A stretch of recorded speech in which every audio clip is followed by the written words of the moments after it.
नमस्कार मेरे प्रिय मित्रों। यूपीएससी वाला इस ऑनलाइन क्लासरूम प्रोग्राम में आप में से जितने विद्यार्थी उपस्थित हो चुके हैं और अभी तो लगातार उनकी उपस्थिति बढ़ती चली जाएगी, सर्वप्रथम तो आज इस प्रथम कक्षा में उन सभी का मैं स्वागत करता हूं।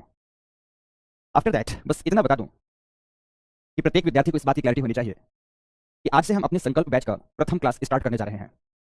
संकल्प बैच के बारे में जो हमारा ध्येय है, हमारा उद्देश्य है, हमने कल ही क्लियर कर दिया था कि इसका नामकरण कुछ इसलिए किया गया है कि समस्त यूपीएससी वाला टीम, जिसमें से आपके गुरुजन भी सम्मिलित हैं, उन्होंने इस बात का संकल्प लिया हुआ है कि अपने तमाम अभ्यर्थियों को वैसी कुछ गुणवत्तापूर्ण शिक्षा प्रदान करनी है कि वह अपने चरम उद्देश्य, जो सफलतागत उद्देश्य को लेकर हमारे पास उपस्थित हो रहे हैं, हमारे साथ एकाकार हो रहे हैं, उन सबके उद्देश्यों को प्राप्त कराने में हमारी संकल्पगत भूमिका हो।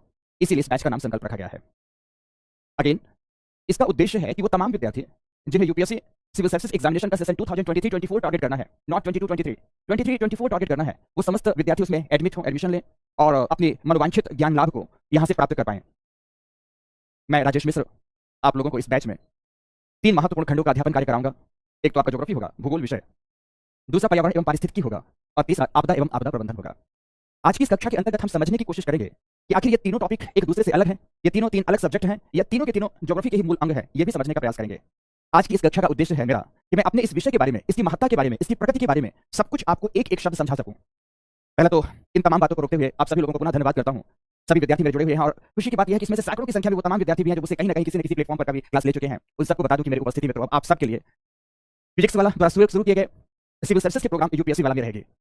आप अगर मुझसे परिचित हैं या आप किसी को भी रिकमेंड करना चाहते हैं तो आप फिजिक्स वाला के लिए प्रॉपर्ली रिकमेंड करें, ताकि उन्हें उनकी सफलता के उद्देश्यों में आगे बढ़ाने में, उनको सही पथ दिखाने में हम सबकी भूमिका सब तक पहुंच पाए। ओके मित्रों, तो अब इतने तमाम विद्यार्थियों के नाम तो लिए नहीं जा सकते हैं, पर ध्यान रखिए मैं आप सबसे में से कई विद्यार्थियों से परिचित हूं, जिनसे नहीं भी हूं, बहुत ही तत्क्षण कुछ ही दिनों की कक्षाओं में ऑलमोस्ट आप सबके नाम से आपसे परिचित हो जाऊंगा। ये ऑनलाइन कक्षाओं का प्लेटफॉर्म कुछ ऐसा होता है कि आपकी तस्वीरें भी मेरे सामने नहीं होती, आप तो सामने होते ही नहीं है, तो तस्वीरों से भी हम आपको समझ नहीं पाते, बट आपके नाम के जो इम्प्रिंट्स हैं हमारे मस्तिष्क में निश्चित रूप से धीरे-धीरे बैठते जाते हैं कि हमारी कक्षा में इतने विद्यार्थी हैं और इनमें से कुछ अमुक नाम के विद्यार्थी हैं जिनसे हमारा एकाकार प्रतिदिन की कक्षाओं में होता रहता है। तो मोस्ट वेलकम अगेन मित्रों, और अब आते हैं हम सीधे अपने विषय वस्तु पर बात करने के लिए, सीधे विषय वस्तु पर। पहली बात यहाँ आपको समझना है कि आखिर भूगोल क्या है, भूगोल की प्रकृति क्या है, भूगोल की प्रकृति के साथ साथ इसकी अपनी महत्ता क्या है। इन तमाम बातों को आज की इस कक्षा में मित्रों आपको समझना है। क्लास स्टार्ट करने से पूर्व ध्यान से सभी के सभी कुछ निर्देशों को समझेंगे। कहते हैं ना कि अगर आप अपने अधिकारों की बात करते हैं तो कुछ कर्तव्य भी होते हैं जिनका निर्वहन करना होता है। तो कर्तव्यों की श्रेणी में सभी के सभी विद्यार्थी मेरी पहली बात का अनुसरण करें। सबसे पहले पहली बात क्या होगी, अभी टॉपिक स्टार्ट नहीं कर रहा हूं, बस 5 मिनट आपसे आपके कर्तव्यों की बात करना चाहूंगा। पहला कर्तव्य है कि अगर आप लोग मोबाइल फोन से, किसी भी मोबाइल फोन से आप क्लास ले रहे हैं तो चलते फिरते हुए क्लास नहीं लेंगे। पहला निर्देश ध्यान से सुने, चलते फिरते हुए क्लास नहीं लेंगे। आप ये फील करिए कि ये जहां पर भी आप क्लास ले रहे हैं वो आपका एक क्लासरूम है।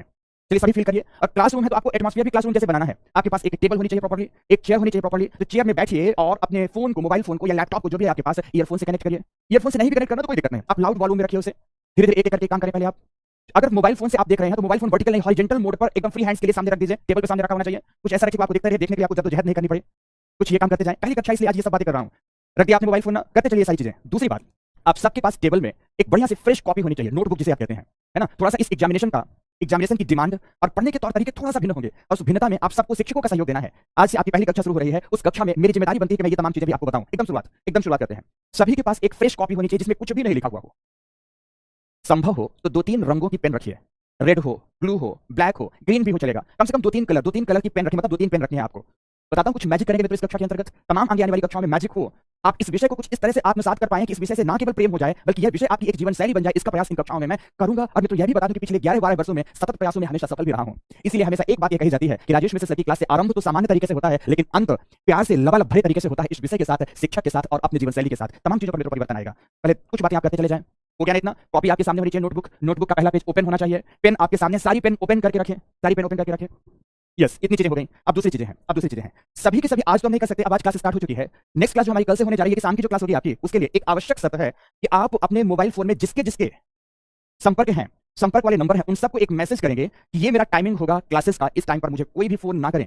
सभी को मैसेज करेंगे, एक साथ सभी को मैसेज फॉरवर्ड करिएगा, ये मेरी क्लासेस का टाइम है, इस पर मुझे कोई डिस्टर्ब नहीं करेगा, कोई फोन नहीं करेगा, आप लोग किसी का भी फोन रिसीव नहीं करेंगे। मैं तो आपको यह बता दें कि अगर सर्वोत्तम उद्देश्य से, क्योंकि मैं ये मानता हूं कि भारत में अगर यूपीएससी सिविल सर्विसेज की तैयारी कर रहे हैं, ब्यूरोक्रेसी में आना चाहते हैं, तो ब्यूरोक्रेसी भारत में इतना प्रेस्टिजियस जॉब है कि निश्चित रूप से इसे आप जब सर्वोत्तम मानते होंगे तभी इस एग्जामिनेशन की प्रोसेस पर आगे बढ़ना चाहते हैं। इस सर्वोत्तम एग्जामिनेशन की प्रिपरेशन अनमने ढंग से तो नहीं की जा सकती, हीला हवाली करते हुए तो नहीं की जा सकती है। इसके लिए पूरी तल्लीनता दिखानी होगी आपको, पूरा तन्मयता के साथ आपको इसमें लगना होगा। तो तन्मयता से लगना है तो कक्षाओं के बीच में किसी भी प्रकार का डिस्टर्बेंस भी नहीं होना चाहिए। डिस्टर्बेंस नहीं हो इसके लिए आप सभी को आज क्लास समाप्त होते ही, कल तो मैं ये संकल्प बैच ओरिएंटेशन लिया था, कल मैं ये बात नहीं कर पाया, लेकिन आज कहता हूं, आज भी आप सभी YouTube लाइव कक्षा में हैं, सभी को मैसेज करेंगे, सभी को फोन करेंगे कि कक्षाओं के समय पर कोई भी विद्यार्थी किसी भी स्थिति पर विद्यार्थी या कोई भी रिश्तेदार डिस्टर्ब नहीं करेगा। आपने यह कह दिया, ये सारी चीजें हो गई और अब बचती है हमारी जिम्मेदारी। आपने अपनी जिम्मेदारी पूरी कर ली, अब मेरी जिम्मेदारी को समझना। आज से हम लोग आरंभ करना चाह रहे हैं अपने विषय ज्योग्राफी को। तो सबसे पहले आप ज्योग्राफी की प्रकृति को समझेंगे, ज्योग्राफी के पाठ्यक्रम को समझेंगे, इसकी महत्ता को समझेंगे, एटसेट्रा एटसेट्रा। पर कुछ बातें हैं जिन्हें मैं अवश्य समझा दूं। कई बच्चों के प्रॉपर्ली आ रहे हैं मैसेज कि क्या सर ये क्लास रिकॉर्डेड है? नहीं मेरे प्यारे दोस्तों, विभाष है, प्रीतम है, अनुराधा है, विनोद है, राघव है, हर्षित है, पल्लवी है, माधव है, चैट पैड मेरे सामने खुला हुआ है, सबके मैसेजेस भी देख रहा हूं और ये देखकर मैं सबके जवाब नहीं दे सकता, अदरवाइज क्लास हाईजैक लगेगी। आप में से एक भी विद्यार्थी अगर सोचे कि वो अच्छे पूरे मनोयोग के साथ पढ़ना चाहता है और बार-बार मैं चैट पैड की तरफ नजर डाल के किसी के कमेंट्स पढ़ता रहूं तो आपकी क्लास बाधित होगी या नहीं बाधित होगी? यह भी ध्यान रखिएगा कि आपके प्रत्येक प्रश्न जो भी होंगे, एक भी प्रश्न मेरे नजरों के सामने से कभी बाहर नहीं जाएंगे, क्योंकि मेरी सारी टीम इस बात पर लगी हुई होती है कि किस विद्यार्थी का प्रश्न क्या है, उन प्रश्नों का समाधान क्लास के अंतर्गत ही हो जाए। तो सारी की सारी टीम इस पर काम कर रही है। मैं सारे विद्यार्थियों का नाम तो नहीं ले सकता, लेकिन प्रत्येक विद्यार्थी ये ध्यान रखे कि आपके कमेंट्स हमारे द्वारा देखे जा रहे हैं। हमारी टीम प्रत्येक कमेंट्स को हर मिनट हर एक सेकंड वॉच आउट कर रही है। क्लियर है ना? तो घबराइए मत, बस मेरी बातों को सुनिएगा। शुरू करते हैं बातों को यहाँ से। कई विद्यार्थियों के अभी जो मैसेजेस से पहले उनका जवाब दो कि क्लास हिंदी की है, इंग्लिश की है। विशुद्ध रूप से ये संकल्प बैच जो शुरू किया जा रहा है, इसकी जो भाषा है, भाषा हिंदी है। कैसी भाषा इसकी? हिंदी भाषा है। मींस हिंदी भाषा है और हिंदी माध्यम का ही ये क्लास है। इसमें इंग्लिश मीडियम के विद्यार्थी उपस्थित ना रहे तो बेहतर होगा। बट हिंदी माध्यम के तमाम विद्यार्थियों के लिए एक सूचना जरूर देना चाहूंगा कि जो विषय है, विषय की कुछ प्रकृति ऐसी है, भूगोल विषय की कुछ प्रकृति ऐसी है कि इसका जो विकास, वर्तमान विकास है, पाश्चात्य जगत में अधिक हुआ है, वेस्ट वर्ल्ड में अधिक हुआ है, यूरोप में हुआ है, अमेरिकन वर्ल्ड में हुआ है। इसकी कई ऐसी शब्दावलियां हैं जो कि आज भी हिंदी में एप्रोप्रिएट ट्रांसलेशन के रूप में नहीं आई हैं, उपयुक्त अनुवाद के रूप में नहीं आई हैं। तो जब भी आप इस विषय को पढ़ेंगे तो विषय को पढ़ते हुए जो टर्म्स आते हैं, विषय के संदर्भ में जो कीवर्ड्स आते हैं, प्रॉपर टर्म्स आते हैं, उन टर्म्स को मेरे द्वारा अर्थात आपके शिक्षक के द्वारा इंग्लिश में भी बोला जाएगा, हिंदी में भी बोला जाएगा। आपका दायित्व या कर्तव्य बनता है कि आप हिंदी के भी शब्द को समझें और आप इंग्लिश के भी शब्द को समझें, क्योंकि यूपीएससी या अदर पीसीएस एग्जामिनेशन आप स्टेट से देखेंगे, उन सब में भी एक नोट यही लगा रहता है कि अगर किसी प्रश्न पर अनुवाद के संदर्भ में हिंदी एवं इंग्लिश भाषा पर विवाद उत्पन्न हुआ तो हमेशा मानक इंग्लिश भाषा को ही रखा जाएगा। तो क्यों ना मित्रों हम टर्मिनोलॉजी साथ साथ में इंग्लिश की भी याद करते चले, समझते चले। दूसरी बात यह भी बता दूं कि आपके मन में कुछ ऐसा हो सकता है कि सर इंग्लिश भी रटेंगे तो मेरे लिए रटने में, याद करने में कठिनाई आएगी। नहीं मेरे प्यारे दोस्तों, कहीं कोई कठिनाई पैदा नहीं होने दूंगा। बस 1 से 2 दिन का आप मौका दें विषय को समझने में, विषय की प्रकृति को जानने में, मेरे पढ़ाने के तौर तरीकों को समझने में। हर एक शब्द जो मैं बोलूंगा इतने बार बोलूंगा, वो इतने बार उपयोग में आएगा कि सुनते सुनते ही याद हो जाएगा। आपको अलग से बैठकर सिर हिला हिलाकर रटने की जरूरत नहीं पड़ेगी, बस इसका यकीन दिलाता हूं। तो हिंदी माध्यम की क्लास है, सभी आश्वस्त हो जाएं, बट इंग्लिश वर्ड यूज होंगे, इसके लिए सभी तैयार होंगे। सभी तैयार होइए कि इंग्लिश वर्ड यूज करने हैं।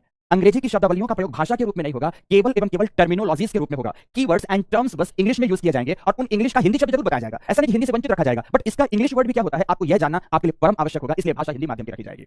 दूसरा, कुछ विद्यार्थियों द्वारा यह भी मैसेज लिखा गया है, एक आध विद्यार्थियों द्वारा, कि सर थोड़ी हिंदी भाषा सरल रखिएगा। तो मेरे प्यारे दोस्तों, भाषा तो हमेशा सरल ही रहेगी हिंदी की, बट उपयुक्तता का ध्यान रखा जाएगा। अगर यूपीएससी के नोट्स में अगर आप ध्यान दें कि जब आप आंसर राइटिंग कर रहे होते हैं और अगर नोट उन्होंने क्या दिया है, उस नोट में दिया भी होता है कि जब भी उत्तर लेखन का प्रयोग करें तो उत्तर लेखन में शुद्धता का ध्यान रखें, संक्षिप्तता का ध्यान रखें, संक्षिप्तता का ध्यान रखें। तो मित्रों सटीकता का भी ध्यान रखना है, सटीकता का ध्यान रखें। तो एक लास्ट बात आती है सारगर्भिता का ध्यान रखें। ये सारगर्भिता ही होती है जिसको कहते हैं आप गागर में सागर भरना। तो कई बार जो ये ध्यान रखो, शुद्धता होनी चाहिए, आपके शब्द एक्यूरेट हो, समझ रहे मेरी बात की नहीं, कहीं कोई त्रुटि नहीं होनी चाहिए, ब्रीफ हो शब्द, समझ रहे मेरी बात। और ये जो सटीकता, जहां बात एक्यूरेसी की गई है, तो एक्यूरेसी का मतलब है कि जहां जिस संदर्भ में जिस हिंदी भाषा के शब्द का प्रयोग किया जाना चाहिए वहां उसी संदर्भ में उसका प्रयोग किया जाए, अदरवाइज अर्थ का अनर्थ निकलने लगता है। तो सटीकता का ध्यान रखना है। विषय को जब उपयुक्तता के स्तर पर, सटीकता के स्तर पर, एप्रोप्रिएसी के स्तर पर बोला जाता है तो कई बार जब हम आम बोलचाल में उस शब्द का प्रयोग नहीं करते तो हमें वह हिंदी भाषा का ही शब्द कठिन लगने लगता है। इसलिए मेरे तमाम प्यारे मित्रों, मेरे प्यारे दोस्तों, आप सबको मेरा सुझाव होगा कि जो भी नया शब्द आता है, जिस नई शब्दावली को आप सुनते हैं, उसे आत्मसात करने के प्रयास करेंगे, उसे स्वग्रहण और स्वांगीकरण करने का प्रयास करेंगे, ताकि आप उस शब्द के साथ अपने आगे की पढ़ाई को आगे बढ़ा पाएं। समझ रहे मेरी बात की नहीं? वो शब्द उपयुक्तता का होगा, सारगर्भिता का होगा। सारगर्भिता का आशय केवल इतना है कि कई बार हम किसी बात को समझाने के लिए कहने लगते हैं, जैसे मान लीजिए किसी से बात हुई, हमने कोई प्रश्न पूछा तो आप कहने लगते हैं sir I mean to say that this, ये सब करने लगते हैं। ये सब करने की जरूरत नहीं है। सारगर्भिता का मतलब होता है एकदम पंचिंग वर्ड्स में बोलना कि सर मेरा मतलब यह नहीं है, दिस वन यही है, जैसे भाव जब आप बताते हैं तब सारगर्भिता की बात आ जाती है, गागर में सागर भरने की बात आ जाती है। तो मित्रों ध्यान रखें, जब भी राजेश मिश्र सर उत्तर लेखन के क्रम में, टेक्स्ट लेखन के क्रम में भाषा का प्रयोग करेंगे, इन तमाम पक्षों का हमेशा ध्यान रखेंगे और इन पक्षों का ध्यान रखते हुए आपको भी अपने उत्तर लेखन की परिपाटी को आगे बढ़ानी होगी। अगर इस स्तर पर कहीं त्रुटियां आ रही हैं तो इसे धीरे धीरे विकसित करना है, वरीड नहीं होना है, परेशान नहीं होना है, धीरे धीरे आपको विकसित करना है। और यकीन दिलाता हूं फिर से कि अगर लगातार आप आंसर राइटिंग की प्रक्रिया में रहे, लगातार आप टेक्स्ट नोट मेकिंग की प्रक्रिया में रहे, तो आपके 1 से 1.5 महीने में ये सारी चीजों पर परिवर्तन आ जाएगा। आप भाषा के साथ खेलना सीख जाओगे और भाषा के साथ खेलना, जब आपके पास कंटेंट भी हो, कॉन्सेप्ट भी हो, खेलना ही आपके प्रेजेंटेशन का लैंडमार्क डिसीजन होगा। आपको यहाँ पर उत्तर लेखन करते समय एग्जामिनर को बताना है इस विषय के बारे में मैं जितना अच्छे से जानता हूं, इस विषय का प्रस्तुतिकरण भी उतना बढ़िया कर सकता हूं। प्रस्तुतिकरण करते समय आपको इन 4 कीवर्ड्स को ध्यान रखना होगा और इसी कीवर्ड्स को ध्यान रखते हुए मेरे द्वारा हमेशा ही शुद्ध भाषा और शुद्ध शब्दावलियों के प्रयोग किए जाने की कोशिश की जाती है। इसीलिए कुछ बच्चों को इस भाषा के कुछ शब्द दुरूह या कठिन लगने लगते हैं, इस कठिनता को मैं दूर करने का कोशिश करूंगा। पर आप भी लिखते समय, पढ़ते समय, सुनते समय, समझते समय उपयुक्त शब्दों का ही प्रयोग करेंगे। ओके, तो जीवन शैली में कुछ तो परिवर्तन आता होगा और करना भी होगा। बस आपके द्वारा किए गए प्रश्नों के जवाब इतने ही हैं। अब हम लोग अपने विषय की प्रकृति के बारे में जानते हैं। सबसे पहले प्रश्न उठता है कि आखिर ये ज्योग्राफी क्या है? ज्योग्राफी क्या है? आपने लिखा ये शब्द और यहां पर हमने लिखा कि व्हाट इज ज्योग्राफी, क्या है जिसे आपको पढ़ना है, तो क्या है। फिर इसके बाद बात आती है विषय वस्तु की, स्लो स्पीड में, बट एक शब्द क्लैरिटी के साथ समझाना चाहूंगा। अगर यहां पर इसे अमूर्त रूप में विषय के रूप में पढ़ने की कोशिश करेंगे तो ज्योग्राफी शाब्दिक व्याख्या के क्रम में आप सभी के सभी यहां पर देख सकते हैं कि 2 शब्दों के मेल से बना हुआ एक विषय है, जहां पर पहला शब्द क्या आता है, जियो आता है, तो दूसरा शब्द क्या आ रहा है मित्रों, ग्राफी आता है। बट इस तरह से शाब्दिक व्याख्या के रूप में इस विषय को समझा जाए, मुझे लगता है उपयुक्त नहीं होगा। इसे समझने के लिए मैं एक दूसरा विषय वस्तु उठाता हूं, दूसरा एक संदर्भ उठाता हूं, तब जाकर चीजें बेहतर हो पाएंगी आपके लिए। देखो समझो कुछ ऐसा, मित्रों आप ये देखो, नोटिस करना, भारत भूमि है, संपूर्ण भारत की धरा है। पूरे भारत पर एक नजर डालने की कोशिश करो। उत्तर में हिमालय है, दक्षिण में हिंद महासागर है, प्रायद्वीप के दोनों ओर अरब सागर तथा बंगाल खाड़ियों के लहराते हुए जल हैं, हिलोरे लेते हुए जल क्षेत्र हैं, तो मध्यवर्ती पठारी भाग है, तो पठार एवं उत्तर के पर्वतीय क्षेत्रों के मध्य मैदान है। अर्थात संपूर्ण भारतीय उपमहाद्वीप को अगर आप देखो तो पूरे उपमहाद्वीप क्षेत्र में भौगोलिक विविधता है। कहीं पर्वत है, कहीं पठार है, कहीं मैदान है तो कहीं घाटियां हैं, कहीं तटीय मैदान है तो कहीं पर सागरीय जल के तट प्राप्त होते हैं, विस्तृत तट प्राप्त होते हैं, भूआकृतिक विविधता प्राप्त हो रही है। तो दूसरी तरफ देखो जलवायु विविधता भी है। मालाबार तट की जलवायु पश्चिमी राजस्थान की जलवायु से सिमिलैरिटी नहीं रख रही होगी, पूर्वोत्तर भारत की जलवायु भारतीय प्रायद्वीपीय पठार की जलवायु से समानता नहीं रखती होगी। क्योंकि जलवायु विविधता है, भौगोलिक विविधता है, तो संपूर्ण भारत में रहने वाले लोगों की प्रकृति को भी आप देखो कि लोगों की सांस्कृतिक प्रकृति में भी विविधता देखने को मिलती है। बहुत गहन आशय है इन शब्दों के समझने की कोशिश करना कि चूंकि भारत भौगोलिक विविधता का देश है, जलवायु विविधता का देश है, इसलिए भारत के विभिन्न क्षेत्रों पर रहने वाले लोगों की वेशभूषा, रंग रूप, आचार विचार, रहन सहन, खान पान एक दूसरे से भिन्न प्राप्त होता है। प्रायद्वीप के तटीय क्षेत्रों पर तमिलनाडु तथा केरल के तट पर मालाबार तट पर रहने वाला लोग अगर लुंगी धारण करता होगा तो कश्मीर पर रहने वाला लोग ठंडी से बचने के लिए मोटा लबादा या चोंगा धारण करता है। उत्तर भारत के मैदानी क्षेत्रों में अगर धोती कुर्ते का चलन है तो पश्चिम के राजस्थान में रंग बिरंगे कपड़ों के साथ साथ मोटी पगड़ी धारण करने का चलन है मित्रों। उत्तर भारत में उत्तर के पर्वतीय क्षेत्र में अगर गौर वर्ण के लोग होते हैं, जिसको गोरा रंग कहते हैं आप, तो प्रायद्वीप में श्यामल वर्ण के लोग पाए जाते हैं। तो आखिर मानव जाति की संस्कृतियों में इतना विभेद कैसे पैदा हुआ? मानव जाति के खान पान में कहीं तो शाकाहार का प्रचलन अधिक होगा तो कहीं शाकाहार के साथ साथ मांसाहार का भी प्रचलन होगा। आखिर खान पान में परिवर्तन क्यों हुआ? कहीं तो मित्रों चावल दाल खाने की खूब परिपाटी है हमारे बिहार में, पूर्वी उत्तर प्रदेश में, तो कहीं पर शाक भाजी और रोटी खाने की परंपरा है। आप पंजाब से लेकर पूरी पश्चिमी राजस्थान और कच्छ के रण तक चले जाइए, रोटी खाने की ही बात की जाएगी। तो मैं क्या कहना चाहता हूं, तो कहीं तो इडली खाया जाएगा, कहीं सांभर इडली खाने की परंपरा होगी, डोसा खाने की परंपरा होगी। आखिर क्यों खान पान में इतना अंतर आया? क्यों रंग रूप में इतना अंतर आया? क्यों वेशभूषा में इतना अंतर आया? क्यों परिधानों में इतना अंतर आया? इन तमाम विषय वस्तुओं को समझने का जो विषय है वह कोई और नहीं बल्कि आपका ज्योग्राफी है, आपका भूगोल है। मित्रों, हमारे जीवन के जितने भी राग रंगनियां हैं, आमोद प्रमोद हैं, हमारे विनोद के साधन हैं, उन सब में भी देखो कई तरह से अंतर देखने को मिलता है और ऐसे लगता है कि जलवायु और भू आकृतिक परिवर्तनों से उन सब में भी कहीं ना कहीं या कि एक सूत्रता देखने को मिलेगी या विविधता देखने को मिलेगी। एक बात समझने की कोशिश करना, जब भारत को आप देखते हो और भारत के पड़ोसी देशों को देखते हो, थोड़ा सा इतिहास के परिप्रेक्ष्य में चलने की कोशिश करो। फिर मैं एक बार जलवायु में लाते हुए इस विषय की प्रकृति को समझाने की प्रयास करूंगा। अगर भारत की भौगोलिक सीमाओं को देखने की कोशिश करो, आप नोटिस करना कि ऐतिहासिक कालखंड से भारतीय उपमहाद्वीप में जिन शासक वर्गों के शासन रहे हैं उन्होंने कभी दूसरे देश की भौगोलिक सीमाओं का अतिक्रमण नहीं किया। भौगोलिक सीमाओं का अतिक्रमण अगर कभी एकाध संदर्भ में हुआ भी है तो वहां के आर्थिक संसाधनों को दोहन करना, वहां के आर्थिक संसाधनों का रॉबरीपूर्ण दोहन करना, यह कभी भी उद्देश्य भारतीय शासकों का नहीं रहा है। लेकिन ऐसा क्यों कि भारत में प्राचीन काल से लेकर औपनिवेशिक काल तक तमाम विदेशी आक्रमणकारी आक्रांता आते गए और यहां संसाधनों का दोहन करते चले गए। तो आखिर ऐसा क्या है कि हमारी प्रकृति में आक्रमण की प्रकृति है ही नहीं, हम आक्रामक प्रकृति के है ही नहीं? जबकि अगर आप देखेंगे मंगोलों को देखेंगे, आप पर्शियन को देखेंगे, आप समझ रहे मेरी बात, अफगानी को देखेंगे, आप टर्किश लोगों को देखेंगे, इनके अंदर वह आक्रामकता ऐतिहासिक संदर्भ में देखने को मिलती है। इसके पीछे की वजह भी मित्रों भूगोल रहा है। बेसिकली अगर भारत के संदर्भ में देखेंगे तो भारत की धरा खाद्यान्न उत्पादन के दृष्टिकोण से हमेशा ही संपन्न रही है। अगर उत्तर भारत के मैदानी क्षेत्रों को देखो, गंगा है, सिंधु है, ब्रह्मपुत्र है तथा इनकी तमाम सहायक नदियां हैं। इन सभी नदियों में सालों भर उपलब्ध निर्मल पेयजल है, सिंचाई के लिए उपलब्ध शुद्ध जल है। और दूसरी तरफ आप देखो उर्वर धरा है, जहां पर हर साल प्रत्येक वर्ष किसी भी जलवायु दशा में एडवर्स कंडीशन में भी इतना खाद्यान्न फसलों का उत्पादन होता है कि हम भूख के लिए किसी के ऊपर आक्रमण नहीं कर सकते।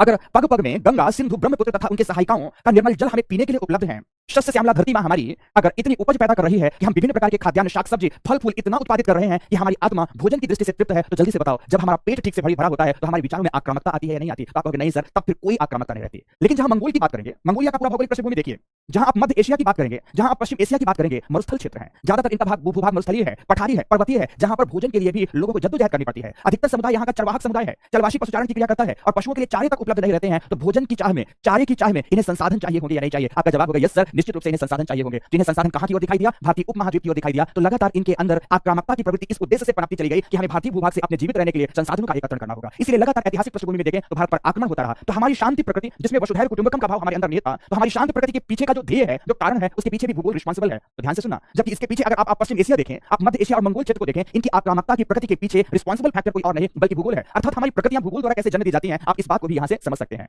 मित्रों, जलवायु पृष्ठभूमि में अंतिम अगर उदाहरण दें, देखना समझने की कोशिश करना। मॉनसून बारिश की प्रकृति होती है कि alternate wet and dry condition है। एक बार वर्षा प्राप्त होगी तो एक बार शुष्कता का कालखंड आएगा। ग्रीष्म काल की तपती हुई दोपहरी के उपरांत जैसे ही मानसून आरंभ होने वाला होगा तो मई के अंतिम सप्ताह या जून के प्रथम सप्ताह में मानसून की जब पहली बूंदें मालाबार तट को भिगोती हैं, मालाबार तट को तरबतर कर रही होती हैं, तो मित्रों जल की बूंदों के प्रहार से मिट्टी से निकली हुई शोधी खुशबू उस मालाबार तट में उमंग पैदा करती है और वही उमंग वहां के सांस्कृतिक जीवन में इस रूप में प्रकट होता है, मोहिनी अट्टम जैसे सांस्कृतिक पर्व के रूप में प्रकट होता है। यही बारिश की बूंदें, मानसून की बूंदें जब धीरे धीरे भारत के प्रायद्वीप के दक्षिणतम छोर को भिगोती हुई उत्तर की ओर बढ़ती हैं, तो उत्तर की ओर बढ़ने के क्रम में महाराष्ट्र में तमाशा जैसा लोक नृत्य चल रहा होता है। तो महाराष्ट्र से लगे हुए गुजरात के तटीय क्षेत्रों में, महाराष्ट्र से लगे हुए गुजरात के इसके आसपास दादरा नगर हवेली के आसपास के क्षेत्रों में अफ्रीका से आया हुआ जो ट्राइबल कम्युनिटी है वह सिंगाबोंडा डांस कर रहा होगा।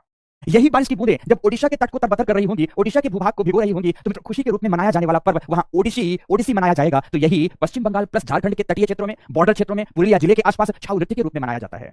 मित्रों, मानसून के आगमन के साथ फसलों के संदर्भ में पूर्वोत्तर भारत में मनाया जाने वाला पर्व बिहू है। तो जैसे ही मानसून थपकियां लगाता है उत्तर भारत के मैदानी क्षेत्रों में, ब्रजभूमि में थपकियां लगाता है, तो ब्रजभूमि में मानसून के आगमन का स्वागत करते हुए घर घर झूले डलते हैं, उन झूलों में प्रभु श्री कृष्ण के संदर्भ में भजन गायन गाया जाता है, सखियां झूले झूल रही होती हैं, घर घर में सावन के गीत गाए जा रहे होते हैं और सखियां गाती भी हैं कि आओ रे सखी सावन आया है। और इन्हीं बारिश की बूंदों ने भारतीय सांस्कृतिक जीवन में, भारतीय लोक साहित्य में, भारतीय ललित साहित्य में तमाम प्रकार के विषय बिंदुओं की छटाओं को अपने आगोश में भरा है मेरे दोस्तों। और इसके पीछे कोई और रिस्पांसिबल नहीं, केवल भूगोल रिस्पांसिबल है। यही बारिश की बूंदें हैं जिनमें जिनमें कबीर ने भी अपनी बातों को कई श्लोकों और कई उसमें कबीर ने भी अपने कई दोहों में मेंशन किया है। तो अगर कबीर की बात ना करें, हम कालिदास की भी बात करें, तो मेघदूतम जैसा साहित्य इन्होंने इन बारिश की बूंदों और मेघों से तुलना करते हुए कुछ विशेष संदर्भों में लिखा। तो मेरे कहने का मतलब है कि अगर हम मानसून की बात करें, अगर हम जलवायु की बात करें, हम भू आकृतिक दशाओं की बात करें, तो इन सबका हमारे जीवन पर, हमारी प्रकृति पर इतना अधिक प्रभाव पड़ता है कि हम इनसे कभी अलग हो नहीं सकते। इसीलिए मेरे कहने का मतलब केवल एक है कि भूगोल अपने आप में एक विषय नहीं है। सभी मेरे प्यारे दोस्तों ध्यान से इस अंतिम लाइन को सुनना कि भूगोल एक विषय नहीं है, बल्कि आपकी एक जीवन शैली है।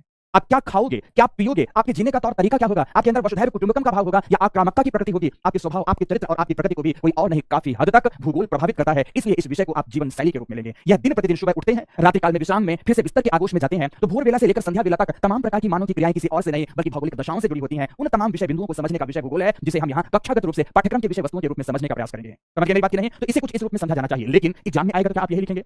आपको अपनी कॉपी में परफॉर्म करना तो क्या यही लिखेंगे? नहीं, ऐसा आप नहीं लिख सकते हो। इसे लिखने के लिए हमें इसकी प्रकृति को विषयगत या विषय वस्तुगत आधार प्रदान करना होगा। और वह वस्तुगत आधार प्रदान करने के लिए अब हम शुरू करते हैं यहाँ से। टॉपिक मित्रों आपका शुरू हो चुका है, बातें यहाँ से समाप्त हो चुकी हैं, इसे अब आप यहाँ पर देखने की कोशिश करना। ठीक है, प्रश्न उठता है कि ज्योग्राफी क्या है?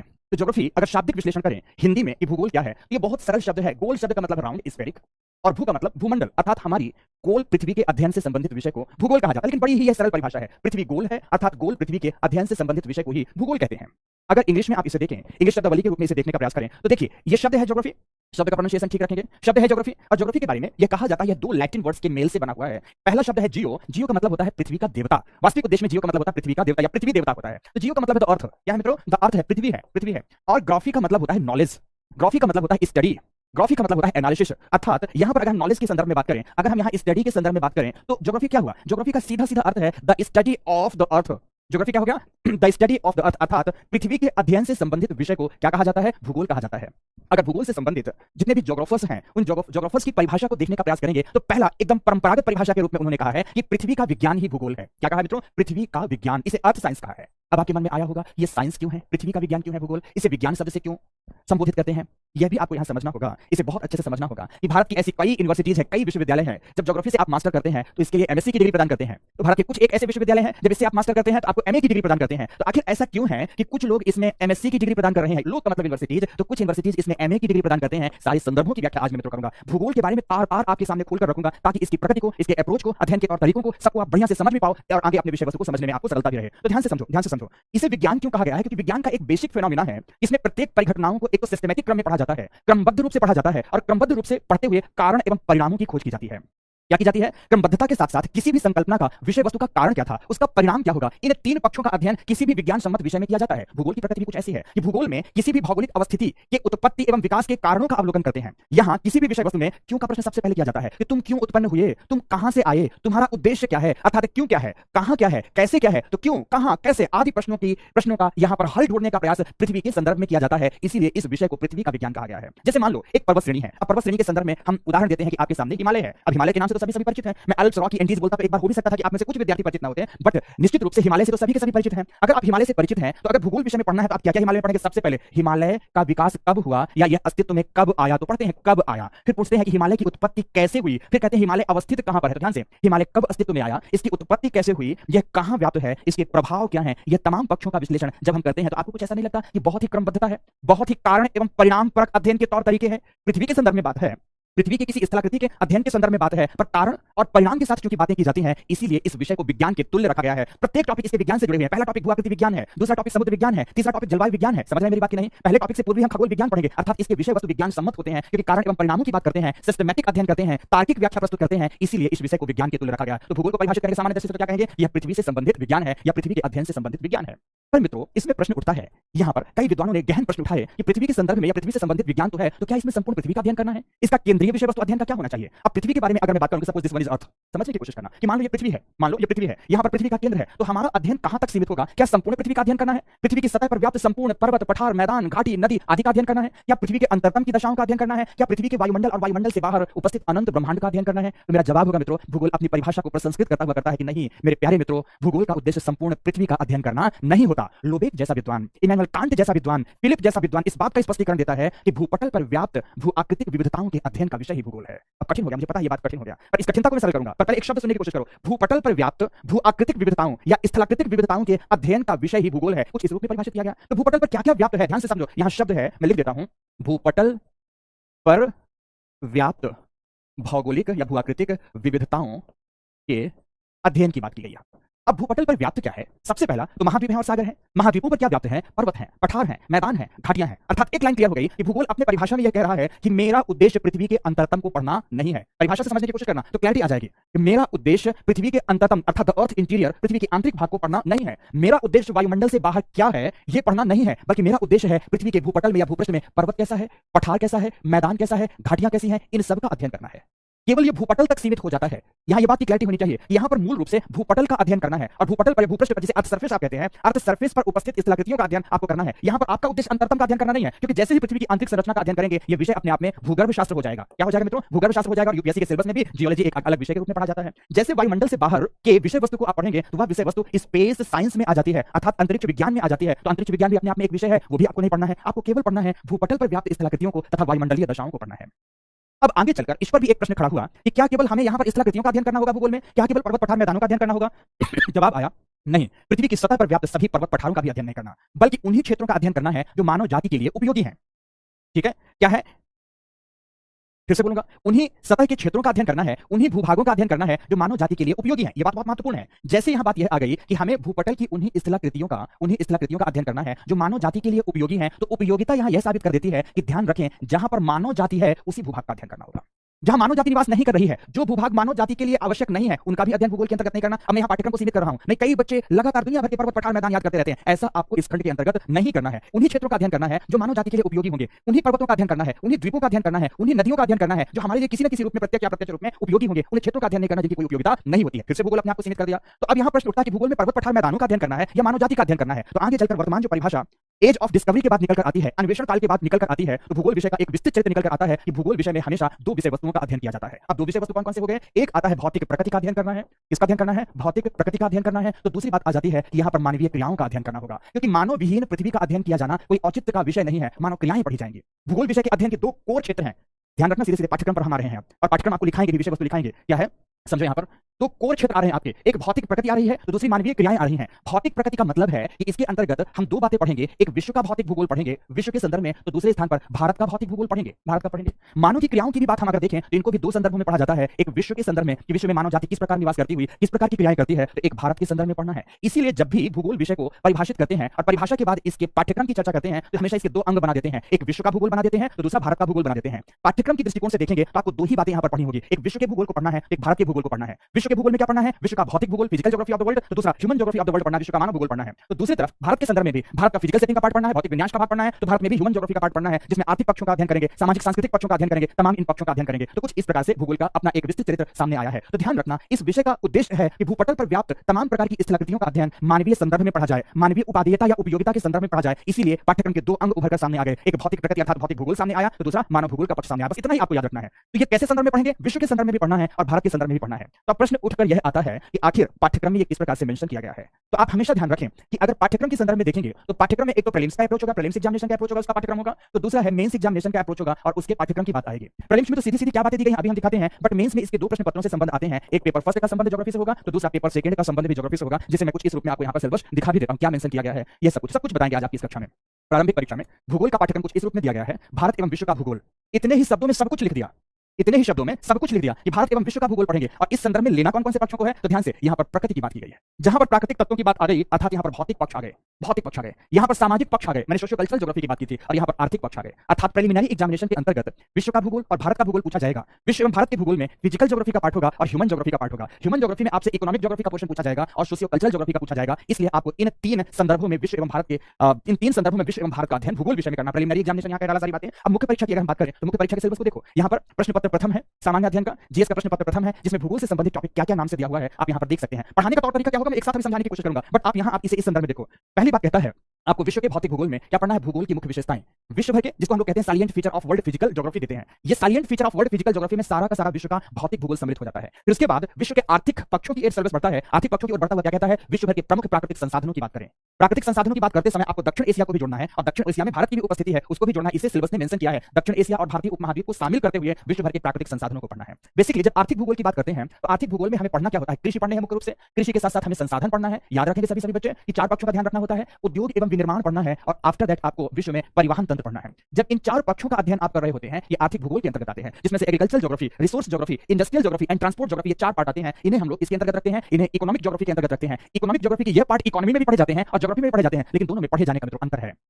झारखंड में किस क्षेत्र में किस प्रकार का संसाधन धरती माता की कोख में दफन हुआ पड़ा है, इसका अध्ययन हम किसके संदर्भ में करेंगे? हम भारत के भूगोल के संदर्भ में करेंगे।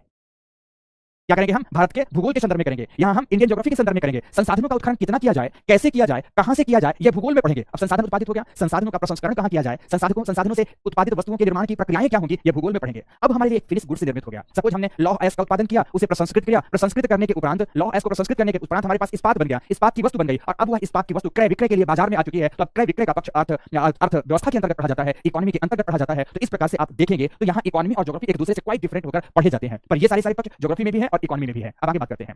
इसी आधार पर सिलेबस में देखोगे तो फिर से देखता है विश्व भर के विभिन्न भागों में प्राथमिक क्रियाओं में कौन कौन सी आएंगी? यही आ जाता है। कृषि आ जाएगा, पशुपालन आ जाएगा, वानिकी आ जाएगा, मत्स्यन हो जाएगा। ये तमाम बातें पढ़नी, जिसे मैंने यहां पर मेंशन कर दिया। द्वितीय क्रियाएं होंगी जिसमें औद्योगिक कार्य आ जाते हैं। तृतीय क्रियाएं होंगी जिसमें सेवा क्षेत्र आ जाते हैं, विभिन्न प्रकार के सेवा क्षेत्र जिसमें परिवहन आदि भी सम्मिलित होते हैं। तो परिवहन एवं व्यापार संबंधी तमाम सेवा क्षेत्र आ जाते हैं। तो इनका आपको इनके लिए इनके लोकलाइजेशन के फैक्टर, इनके स्थानीयकरण के कारकों का अध्ययन करना है। तो मित्रों आपके पास ये भी सिलेबस का पार्ट हो गया। आपको ये सारी बातें पढ़नी है विश्व के संदर्भ में भी और भारत के संदर्भ में भी। ये पहला ही प्रश्न पत्र तमाम बातों को कर दिया। उसके बाद कुछ नेचुरल ऐसी जियो क्लाइमेटिक फिनोमिना है जिन्हें पढ़ना बहुत जरूरी है, आपदाओं के संदर्भ में और गैर आपदाओं के संदर्भ में भी। और उन घटनाओं को किस रूप में दे रहा है? भूकंप, सुनामी, ज्वालामुखी, चक्रवात जैसी महत्वपूर्ण जो भौगोलिकीय, भूभौतिकीय परिघटनाएं हैं, उनके बारे में भी आपको पढ़ना है। उनके बारे में भी आपको पढ़ना है। यहाँ पर आपको वेजिटेशन को भी पढ़ना है। यहाँ पर आपको फ्लोरा एंड फौना मतलब जंतु जगत को भी पढ़ना है, और इन सब क्रियाओं का वेजिटेशन पर क्या प्रभाव पड़ेगा, जंतु जगत पर क्या प्रभाव पड़ेगा, इन सबको भी देखना है। क्योंकि मैंने आपको पहले ही बताया था कि भूगोल में कारण एवं प्रभावों का अध्ययन अवश्य किया जाता है। हिमालय है तो हिमालय का कारण क्या है, तो हिमालय का प्रभाव भारतीय उपमहाद्वीप पर क्या है, यह भी पढ़ना होगा। भारत का प्रायद्वीपीय पठार है तो उसका कारण क्या है, तो पूरे प्रायद्वीपीय पठारी क्षेत्र में निवास करने वाले लोगों के लिए इसका किस प्रकार का जलवायु प्रभाव है, किस प्रकार का भौगोलिक प्रभाव है, किस प्रकार का आर्थिक प्रभाव है, यह सब पक्ष भी आपको पढ़ने होंगे। तो प्रथम प्रश्न पत्र में सिलेबस में मेंस में आपका यह दिया है। नेक्स्ट अगर देखें तो थर्ड जो पेपर है, थर्ड पेपर का संबंध विशुद्ध रूप से इंडियन ज्योग्राफी से ही होगा, जिसमें से एग्रीकल्चर का टॉपिक है, ट्रांसपोर्ट का टॉपिक है, रिसोर्स का टॉपिक है और इंडस्ट्री का टॉपिक है। आप इस सिलेबस के पार्ट को पढ़े या ना पढ़े, मैं आपको सीधा सीधा बता देता हूं। ये चार विषय वस्तुओं की बात की गई है। यहाँ पर एग्रीकल्चर की बात की गई है, रिसोर्स की बात की गई है, इंडस्ट्री की बात की गई है, मैन्युफैक्चरिंग की बात की गई है तथा ट्रांसपोर्ट सिस्टम की बात की गई है। इन चार पक्षों का अध्ययन इंडियन ज्योग्राफी के अंतर्गत थर्ड पेपर में भी करना है, जो कि इकोनॉमी से मिक्स्ड टॉपिक होगा। इकोनॉमी से मिक्स्ड टॉपिक होगा। तो इस प्रकार से भूगोल विषय का पाठ्यक्रम पेपर फर्स्ट में भी है और पेपर थर्ड में ही है। अगर दोनों प्रश्न पत्रों को एनवायरमेंट, इकोलॉजी और डिजास्टर मैनेजमेंट को हटा भी दिया जाए तो कम से कम मित्रों 170 से 180 नंबर का या कभी-कभी 200 नंबर तक का प्रश्न भी पहुंच चुका है। तो 170-80 नंबर तक एक आइडियली मार्क्स ज्योग्राफी से मुख्य परीक्षा के अंतर्गत पूछा जाता है। अगर आप इसके जो उपखंड के रूप में एनवायरमेंट एंड इकोलॉजी है, डिजास्टर एंड डिजास्टर मैनेजमेंट है, इस पूरे सेक्शन को जोड़ लेंगे तो 230-240 नंबर का प्रश्न अकेले geography, environment, ecology, disaster and disaster management जैसे टॉपिक से मिलाकर पूछा जाता है। तो ये तो हुआ आपका पाठ्यक्रम। इस पाठ्यक्रम को क्रमवार एक-एक बिंदु के साथ हमें पढ़ना है आगे की कक्षाओं में। बहुत ही जबरदस्त विश्लेषण के साथ मित्रों आगे की कक्षाओं में पढ़ना है। ठीक है, आगे बढ़ते हैं। अब प्रश्न आता है कि इसे पढ़ने के लिए आपको क्या करना होगा। इसे पढ़ने के लिए आपको दो जिम्मेदारियां निभानी होगी। कौन कौन सी दो जिम्मेदारियां निभानी है? पहला, मैंने कल की कक्षा में भी ये बात मेंशन की थी। कल मींस जब मैंने ओरिएंटेशन क्लास लिया था तब भी मैंने आपको बताया था कि आपको दो जिम्मेदारियां निभानी होगी। जिम्मेदारियां किसके स्तर की होंगी? एक तो शिक्षक की जिम्मेदारी होगी और एक विद्यार्थी की जिम्मेदारी होगी। एक विद्यार्थी की जिम्मेदारी होगी। विद्यार्थियों की तमाम जिम्मेदारी होती है, अभ्यर्थियों की जिम्मेदारी होती है। आप जितने भी एस्पिरेंट्स हैं सिविल की, उन सबकी भी जिम्मेदारियां हैं। उस जिम्मेदारी की बात मैं पहले कर देता हूं, फिर अपनी जिम्मेदारी में आता हूं। उसमें क्या है समझना कि जब आप विषय में प्रवेश कर रहे हैं, विषय में प्रवेश करते समय कुछ बेसिक बुक्स हैं जिनका अध्ययन आपको स्वयं करना होगा। अब ये बेसिक बुक्स कौन सी हैं, इनका अध्ययन आपको कैसे करना है? बेसिक बुक्स के रूप में मैंने यहां पर तस्वीरें भी दे दी हैं जिन्हें अगर आप देखो तो समझ में आ जाएगा। पहला तो आपको इन 3 पुस्तकों को परचेज करना है। पुस्तकों में लैंड एंड पीपल्स, इंग्लिश में नाम होगा, हिंदी में देश और उनके निवासी करके, भाग 1 ये क्लास 6 की है एनसीईआरटी, इसकी है क्लास 6 की है, ओल्ड एनसीईआरटी है। इसी तरह से देश एवं उनके निवासी ये क्लास 7th की है, पार्ट 2 करके है, तो क्लास 7th की है ये एनसीईआरटी। और ये देश एवं उनके निवासी पार्ट 3rd है, ये क्लास 8th से संबंधित है। तीनों क्लासेस की एनसीईआरटी है, न्यू नहीं है, ओल्ड है। अगर आपके पास न्यू भी है आप पढ़ सकते हैं, न्यू भी है तो आप पढ़ सकते हैं, लेकिन आपका कर्तव्य बनता है यहाँ पर कि आप इन ओल्ड एनसीईआरटीज को परचेज करें। जब आप इन एनसीईआरटीज को लेंगे तो कैसे तौर तरीका है इनके लिखने का तौर तरीका कैसा है, बहुत ही सरल भाषा, 6वीं क्लास के बच्चे के लिए कैसी भाषा का प्रयोग किया गया होगा और कैसी लिखी गई होगी, उसका एक बानी प्रस्तुत कर रहा हूं, उदाहरण प्रस्तुत कर रहा हूं। समझना, शुरू ही किया जाएगा तो शुरू करेगा अर्थ क्या है, पृथ्वी क्या है, ब्रह्मांड क्या है, तारा क्या है, ग्रह क्या है, सूर्य क्या है, अक्षांश क्या है, देशांतर क्या है, एकदम छोटी बेसिक बातें पहले शुरू करेगा। कक्षा में भी मेरे द्वारा इसी प्रकार से बातें शुरू कराई जाएंगी। अंतरिक्ष क्या है, ब्रह्मांड क्या है, ब्रह्मांड की उत्पत्ति कैसे हुई, ब्रह्मांड में तारा तंत्र क्या है, तारा तंत्र में गैलेक्सी क्या होती है, गैलेक्सीज में हमारी गैलेक्सी कौन सी है, हमारी गैलेक्सीज के विभिन्न तारा तंत्रों में सूर्य कहां है, सूर्य क्या है, तारों की विशेषता क्या है, तारों का जन्म एवं मृत्यु क्या है, एक एक बात मित्रों हम यहाँ पर समझने की कोशिश उसी क्रम में करेंगे। तो ये क्या करेगा, पहला चैप्टर यह एनसीईआरटी इसी तरह की बेसिक बातों को लिखेगा और छोटी छोटी शब्दावलियों का प्रयोग है, उन छोटी छोटी शब्दावलियों को भी क्लैरिटी के साथ समझाते हुए आगे बढ़ता है। फिर नेक्स्ट जो चैप्टर होता है वो नेक्स्ट चैप्टर महाद्वीपों से संबंधित हो जाता है। अब इस महाद्वीप में अफ्रीका महाद्वीप होगा, ऑस्ट्रेलिया महाद्वीप होगा, दक्षिण दक्षिण अमेरिका महाद्वीप होगा तो महाद्वीपों के बारे में बताएगा, उन महाद्वीपों के बारे में छोटी बड़ी तमाम प्रकार की बातें बताएगा, उनकी फिजियोग्राफी के बारे में बताएगा, फिजियोग्राफी के साथ साथ वहां के जीवन के बारे में बताएगा, वनस्पति तंत्र के बारे में बताएगा, नदियों के बारे में बताएगा, मानव जीवन की प्रकृति के बारे में बताएगा, मानव जीवन की क्रियाओं के बारे में बताएगा। मोस्ट इंटरेस्टिंग एनसीईआरटी है मित्रों, और सच कहता हूं पढ़ना शुरू करेंगे तो आपका विषय से जुड़ाव एवं लगाव बढ़ता चला जाएगा। टारगेट भी आपको देता हूं, सपोज 6 क्लास की एनसीईआरटी है, इस एनसीईआरटी को आपको कितने दिनों में पढ़ना है? अधिकतम 5 दिनों का समय लेना है। 5 दिनों में इस एनसीईआरटी को ईच एंड एवरी डायमेंशन से आपको कंप्लीट कर डालना है। ओके, 6 क्लास की एनसीईआरटी कंप्लीट हुई। आफ्टर दैट यहां हम क्या बताना चाहेंगे आपको? आफ्टर दैट यहां दिस वन यहां हम 7th क्लास की एनसीईआरटी पढ़ेंगे।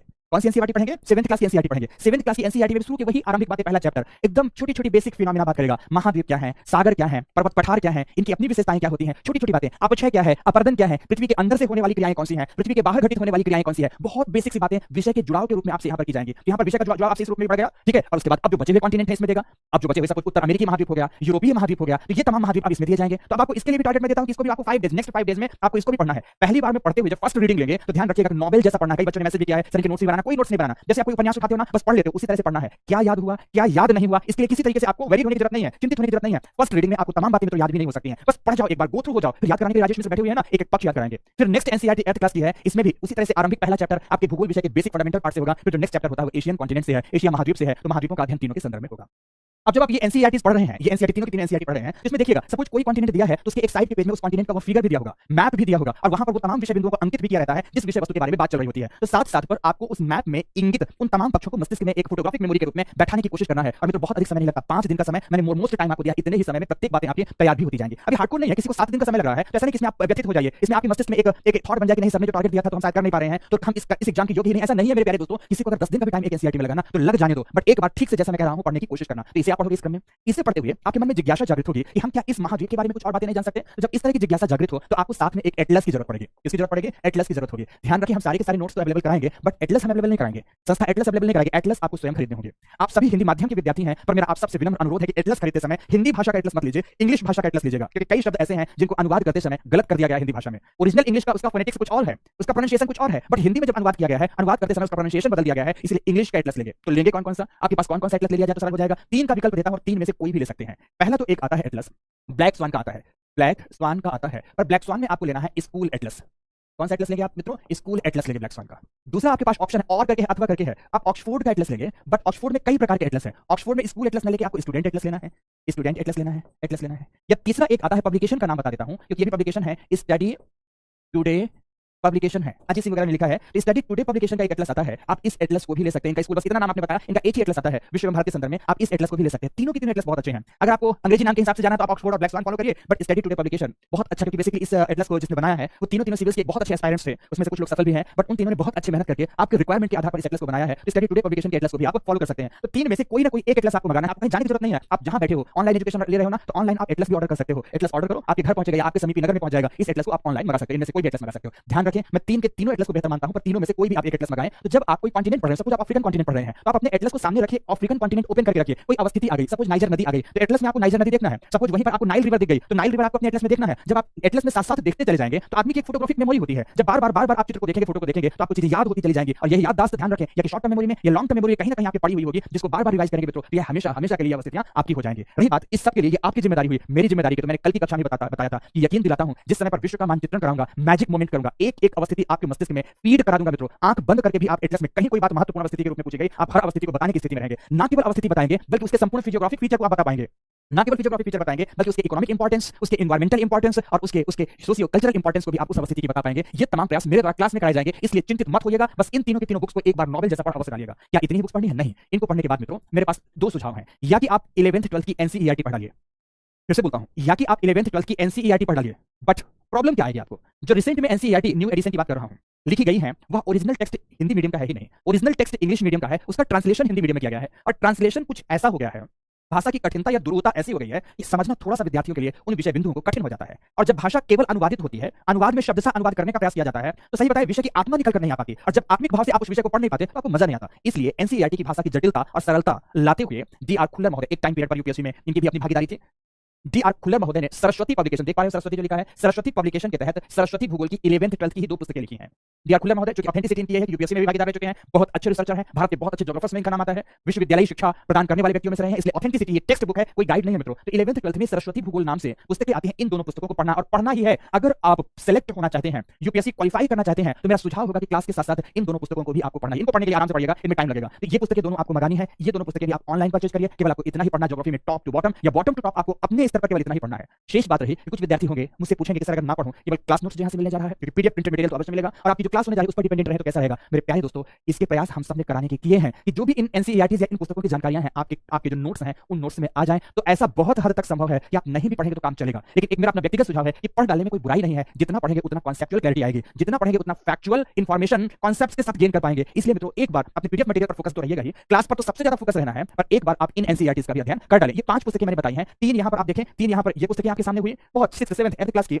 तो यहां पर 2 पुस्तकें यह हुई, एक 11th की एक 12th की। इन 5 पुस्तकों का अध्ययन संपूर्ण भूगोल के लिए आपको करना है, संपूर्ण भूगोल के लिए मित्रों। ओके, पहले मैं सीधे नाम लिख देता था, बट बच्चे कई बार बोलते हैं सर नाम से समझ में नहीं आ रहा, कौन सा एडिशन और कैसा लिखना पढ़ना लेना है, इसलिए मैंने आपके सामने तस्वीरें भी लगा दी हैं कि आपको केवल इतना ही पढ़ना है, केवल इतना पढ़ना है मित्रों। अब बात आती है कि मुझे क्या कराना है। तो मुझे क्या कराना है, इस विषय वस्तु की शुरुआत यहां से होती है कि आज आप अपनी कक्षा के एक पहले विषय बिंदु को पाठ्यक्रम के संदर्भ में लिखने का प्रयास करिए, समझने का प्रयास करिए। ओके, अब शुरू करते हैं अपने विषय को। इतनी बातें थी। फिर से हाँ, एक प्रश्न और आप सबका दिख रहा है जो मुझे बार-बार मैं उसका जवाब दे दूं। एक प्रश्न है जो कि सर आप कितने दिन पढ़ाएंगे, कैसे पढ़ाएंगे। डेली हमारी कक्षा ये 10:30 से ही आरंभ होगी, 10:30 AM से आरंभ होगी। अमूमन ये 2 घंटे की कक्षा है, अर्थात 12:30 तक रहेगी, लेकिन टॉपिक अगर किसी दिन का बड़ा है तो मेरा प्रयास होगा कि 10-5 मिनट अधिक भी समय ले लूं तो टॉपिक एटलीस्ट उसी कक्षा के अंतर्गत कंप्लीट करा दूं। मोटे तौर पर सप्ताह में 5 दिन की, अर्थात सोमवार से शुक्रवार के मध्य की कक्षाएं रहेंगी, शुक्रवार तक की कक्षाएं रहेंगी, 2 घंटे मॉर्निंग सेशन एंड 2 घंटे इवनिंग सेशन की कक्षाएं रहेंगी। सुबह और शाम आप दोनों की दोनों कक्षाएं आज तो मुफ्त में ले पाएंगे, जिसमें विषय की प्रकृति को समझना है। तो नेक्स्ट जो कल से कक्षाएं होंगी उसके लिए आपको हमारे कोर्स में एनरोलमेंट कराना होगा, एडमिशन प्रोसीजर पर आना होगा, एडमिशन लेकर ही आप हमारी कक्षाओं का लाभ उठा पाएंगे, एडमिशन लेकर। ओके, तो ये आपके लिए इंफॉर्मेशन है। संकल्प बैच सेशन 2023-24 को टारगेट करता हुआ है मित्रों, जिसकी वैलिडिटी आपको 24 मेंस तक रहेगी। 24 मेंस से काफी पहले ये सिलेबस खत्म हो जाएगा, बट आपकी वैलिडिटी तब तक बनी रहेगी जब तक आपका मेंस नहीं हो जाता। हमारे द्वारा जो भी टॉपिक पढ़ाया जाएगा इसके तमाम प्रयास होंगे कि प्रीलिम्स के ईच एंड एवरी क्वेश्चन आपको क्लास नोट से मिले, मेंस के ईच एंड एवरी क्वेश्चन आपको क्लास नोट से मिले। तो नेक्स्ट जब इंटरव्यू की प्रिपरेशन आप कर रहे हो तो प्रत्येक ज्योग्राफिकल एस्पेक्ट्स आप क्लास में समझे हुए हो, इस सब चीजों के प्रयास क्लास के साथ साथ कराए जा रहे होंगे, यही सब कराया जाएगा। तो मित्रों अब प्रश्न उठता है कि ज्योग्राफी विषय को आरंभ कैसे करना है। तो सभी आपके पास कॉपी, मैंने पहले कहा था कि नोटबुक होनी चाहिए, पेन होनी चाहिए। तो चलो शुरुआत करते हैं। सपोज कक्षा की पहली बात की शुरुआत यहां से होती है, तो सभी अपने कॉपी के ऊपर के पेज में हेडिंग डालेंगे, लिखें ज्योग्राफी,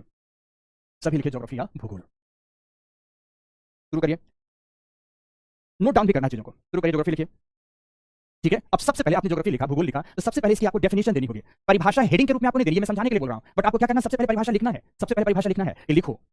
और सबके लिए ऐसी ही मोटी-मोटी बातें जो भी क्लास में पढ़ाई जाएंगी, इसके 2 तौर तरीके होंगे। कुछ टीचर हैं जो पीडीएफ फॉर्मेट में आपको ये मैटर देंगे, लेकिन मेरा अपना मानना है कि चूंकि ये एग्जाम का प्रतिरूप ऑफलाइन पैटर्न का है, आपको आंसर लिखने होंगे, आंसर परफॉर्म करने होंगे, तो क्लास के साथ-साथ कुछ बातें अगर आप लिखते चलते हैं तो आपकी लेखनी का फ्लो निरंतर बना रहता है। इसलिए मैं अवश्य ही तमाम महत्वपूर्ण बातों को आपको साथ-साथ लिखाता चलूंगा। समझाने पर अधिक जोर होगा, विषय वस्तु आपके अंदर मस्तिष्क में बैठाने पर अधिक जोर होगा, लेकिन कुछ साथ में अगर नोट्स बनता जाता है ना, तो आपके लिए रिवीजन में काफी सरलता होती है। उस रिवीजन की सरलता के लिए बातें लिखाएंगे भी। तो लिखिए सभी भूगोल की परिभाषा लिखिए। परिभाषा में लिखें भूगोल, भूगोल पृथ्वी का विज्ञान है, पृथ्वी का विज्ञान है, जियो साइंस है, पृथ्वी का विज्ञान है। पूर्ण विराम लगा दिया, लिखे जिसकी शाब्दिक व्याख्या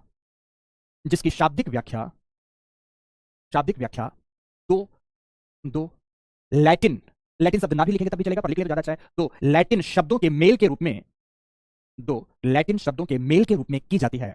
कौन से 2 लैटिन शब्द हैं?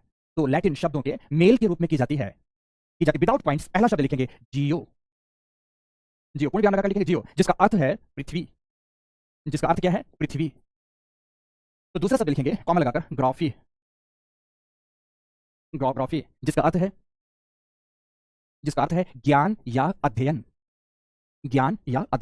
अब पूरी बात लिखना है। अब पूर्ण विराम लगाकर फिर पूरी बात लिखिए, अर्थात पृथ्वी के ज्ञान या अध्ययन से संबंधित, विषय वस्तु को ही भूगोल कहा जाता है, अब इसकी एडवांस परिभाषा लिखा था रिसेंट की, तो लिखो परंतु वर्तमान में इसे देखो, एक शब्द है मानव उपयोगी, मानव के लिए उपयोगी। अब इसे संक्षिप्त करना तो क्या लिखना होगा, वर्तमान में इसे मानवोपयोगी लिखो शब्द, परंतु वर्तमान में इसे मानवोपयोगी विषय के रूप में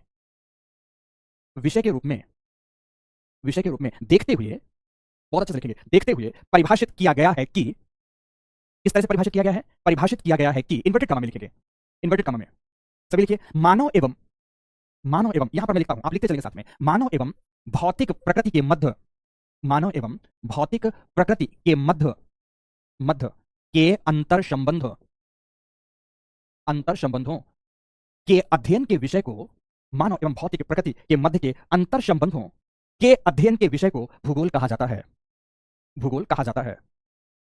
इसे समझिए, परिभाषा क्या कहती है? मानव एवं भौतिक प्रकृति के मध्य के अंतर संबंध का मतलब इंटर रिलेशनशिप या इंटरेक्शन। इसका मतलब है कि भौतिक प्रकृति मानवीय क्रियाओं को किस रूप से प्रभावित करता है, तो मानवीय क्रियाएं अपनी भौतिक प्रकृति को किस दृष्टि से प्रभावित करती हैं। दोनों बातें देखें, दोनों एक दूसरे को कैसे, अंतर संबंध में दोनों एक दूसरे से जुड़े हैं। भौतिक प्रकृति से या भौतिक प्रकृति की दशाओं से, जिसमें कोई स्थलाकृति हो गई, पर्वत हो गया, पर्वत मानव को किस प्रकार से प्रभावित करेगा। पठार हो गया, पठार की दशाएं मानव को किस प्रकार से प्रभावित करेगी। मैदान हो गया, मैदान की दशाएं मानव की क्रियाओं को किस प्रकार से प्रभावित करेगा। ये हो गया भौतिक प्रकृति मानवीय क्रियाओं को किस तरह से प्रभावित करती है, मानव की दशाओं को कैसे प्रभावित करती है। तो मानव की विभिन्न क्रियाएं भौतिक प्रकृति को कैसे प्रभावित करती हैं, सकारात्मक प्रभाव, नकारात्मक प्रभाव कैसे प्रभावित कर रही हैं, इन दोनों विषय वस्तुओं के अध्ययन का विषय क्या कहलाता है मित्रों? भूगोल कहलाता है। क्या कहलाता है? ज्योग्राफी कहलाता है। अन्वेषण कालखंड में स्पष्ट रूप से इसे परिभाषित किया गया था कि geography as a home of mankind है। क्या कहा गया? ज्योग्राफी क्या है? As a home of mankind है, अर्थात मानव जाति के निवास घर के रूप में पढ़ा जाने वाला विषय क्या कहलाता है? भूगोल कहलाता है। यहाँ as a home of mankind कहने के पीछे का आशय क्या था? यहाँ इसके पीछे का आशय था कि जब हम घरों में निवास करते हैं ना, जिस स्थान पर निवास करते हैं, तो सबसे पहले हम यह देखते हैं कि हमारे आसपास भोजन की व्यवस्था क्या है। हम फलों का एकत्रण करेंगे, हम पशु पक्षियों का शिकार करेंगे, ये हमारी क्रिया कहला जाएगी खाद्य संग्रहण तथा शिकार एवं आखेट की क्रिया। यह भी एक मानव की आर्थिक क्रिया है। हम मित्रों खेती करेंगे, खेती से खाद्यान्न फसलों का उत्पादन करेंगे, ये हमारी एग्रीकल्चरल एक्टिविटी आ गई। हम खेती करने के लिए,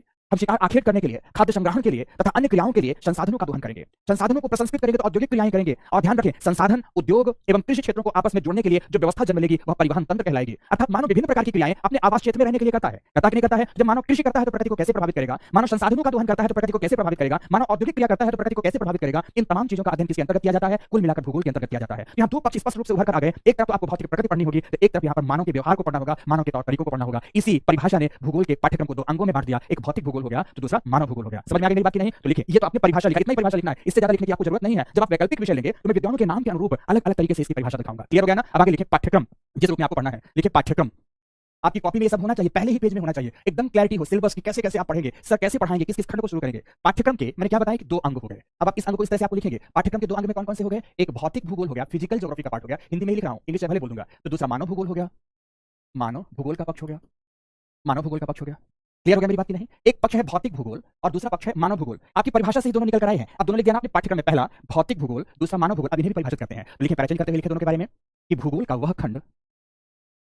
वह खंड जिसमें प्रकृति द्वारा उत्पन्न मूलभूत भौतिक खंडों का अध्ययन किया जाता है। फिजिकल पार्ट्स, भौतिक खंडों का अध्ययन किया जाता है उसे भौतिक भूगोल कहते हैं। ध्यान से समझना। अब आपके मन में आया होगा कि सर ये भौतिक शब्द क्या है? पहला तो इसकी परिभाषा आप ये समझ सकते हैं कि विषय का वह अंग जिसमें भौतिक विज्ञान अर्थात फिजिक्स के नियमों को लागू किया जा सके, वह है भौतिक भूगोल का अंग। तो दूसरा एक और चीज है, बचपन से लेकर आज तक आप अपने बड़े बूढ़ों से, दादा परदादा, नाना नानी आदि से सुनते चले आए होंगे अपने मानव जीवन के बारे में। वो कहते हैं अब तो मैं बूढ़ा हो चुका, ये हमारा शरीर जर्जर हो चुका। जब आप उनसे बात करेंगे तो कहते हैं कि जो हमारा जर्जर शरीर है ना, ये जर्जर शरीर 5 महाभूत तत्वों से निर्मित है।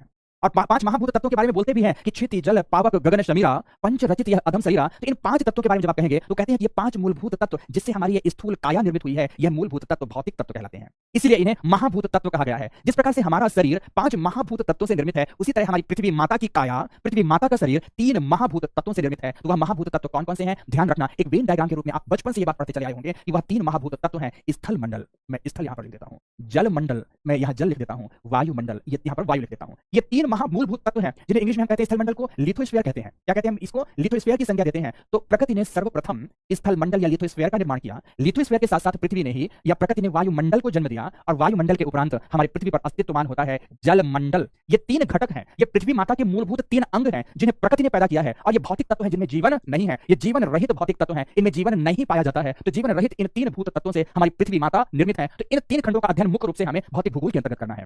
फिर आप जानते हैं कि जहां पर इन तीनों का अनुपातिक संयोग हुआ और एक ऑप्टिमम अनुकूलतम स्थिति बनी, उन अनुकूलतम स्थिति में इन्हीं तीनों के संयोग वाले क्षेत्रों में जीव पैदा हो गया। तो जहां पर जीव प्राप्त होता है उसे क्या कहते हैं? जीव मंडल कहते हैं। तो अध्ययन का जो चौथा अंग होता है मित्रों, उसे क्या कहा जाता है? जीव मंडल कहा जाता है। तो भूगोल में भौतिक भूगोल के अंतर्गत मूल रूप से पढ़ने के 4 ही टॉपिक थे, स्थल मंडल, वायुमंडल, जलमंडल, जीव मंडल। लेकिन आपको मैंने पहले ही परिभाषा में बताया था कि यह एक विज्ञान सम्मत विषय है जिसमें प्रत्येक बातों के कारण की खोज की जाती है। क्योंकि हम पृथ्वी के बारे में इन तीनों चारों बातों को पढ़ते हैं तो पहले ही मेरे मन में आता है कि पृथ्वी कहां से आई।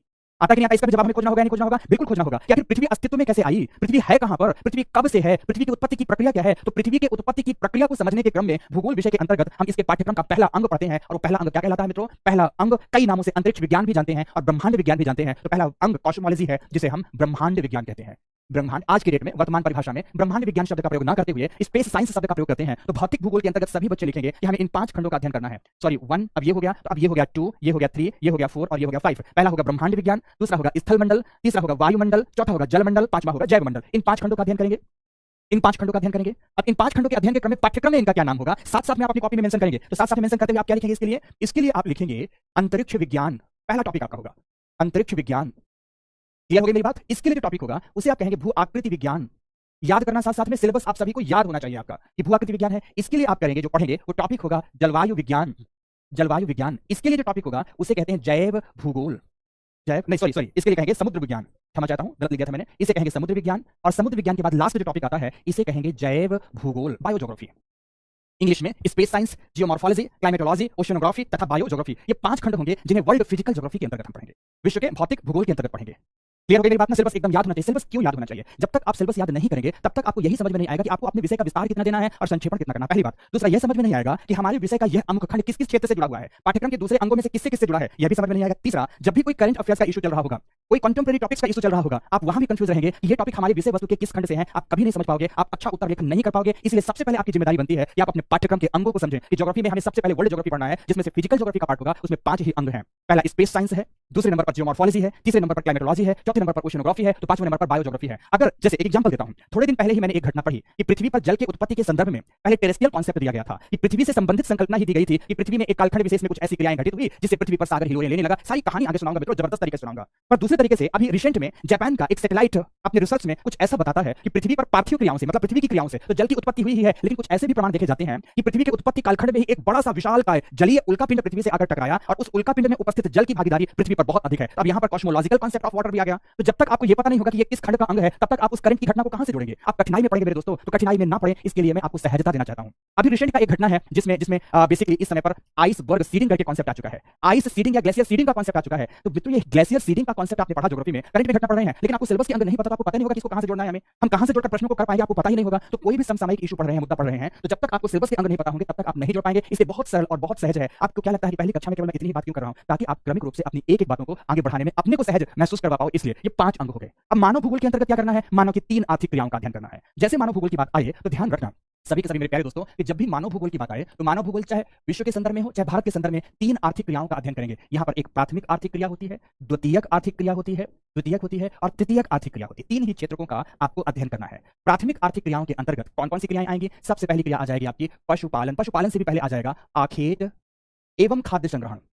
बहुत इंटरेस्टिंग टॉपिक है मित्रों, बहुत इंटरेस्टिंग टॉपिक है। जैसे आप पढ़ रहे हैं अफ्रीका महाद्वीप, अफ्रीका महाद्वीप में आप कांगो नदी बेसिन का क्षेत्र पढ़ रहे हैं और पढ़ रहे हैं कि एक यहाँ पर दुनिया के सबसे छोटे कद की जनजाति रहती है जिसे पिग्मी कहते हैं। ये पेड़ों पर झोपड़े बनाकर रहते हैं। आज भी यह शिकार करते हैं और शिकार से भोजन प्राप्त करते हैं। आज भी यह जंगल जंगल फूल पत्ती फल कंद आदि का एकत्रण करते हैं, उसे खाते हैं और उससे जीवन यापन करते हैं। तो आपको पढ़ना होगा कि दुनिया की ऐसी कौन कौन सी जनजातियां हैं जो आज भी इस तरह की क्रियाविधियां करते हैं। आपको पढ़ना होगा कि ध्रुवीय क्षेत्रों में बेसिकली एस्किमो नामक जनजाति रहती है जो कि सालों भर अपना जीवन शिकार एवं आखेट में ही निकाल देती है। तो एस्किमो की क्रियाविधियों को पढ़ेंगे, उनकी क्रियाओं को पढ़ेंगे। तो यहाँ पर hunting poaching and food gathering ही होगा, अर्थात शिकार आखेट एवं खाद्य संग्रहण ही होगा। ये मानव की प्रथम आर्थिक क्रिया है, इसका अध्ययन करेंगे। इसके बाद आप पशुपालन की बात करेंगे या पशुचारण की बात करेंगे। पशुचारण के बाद आप कृषि की बात करेंगे, मानव कृषि करेगा। कृषि के साथ आप वानिकी की बात करेंगे, वानिकी मतलब लकड़ी काटने का कार्य करेगा। मत्स्यन का कार्य करेगा, मत्स्यन का कार्य मतलब फिशिंग करेगा। ये तमाम क्रियाएं मानव की प्राथमिक आर्थिक क्रियाओं में आती हैं। परिभाषा के रूप में जब मैं आपको समझाऊंगा तो बताऊंगा कि वह प्रत्येक क्रिया जो कि प्रकृति से सीधे संबंधित होती है उसे प्राथमिक आर्थिक क्रिया के अंतर्गत रखते हैं। तो द्वितीयक क्रिया में मित्रों आ जाते हैं तमाम प्रकार की औद्योगिक क्रिया। तो उद्योग एवं विनिर्माण आएंगे।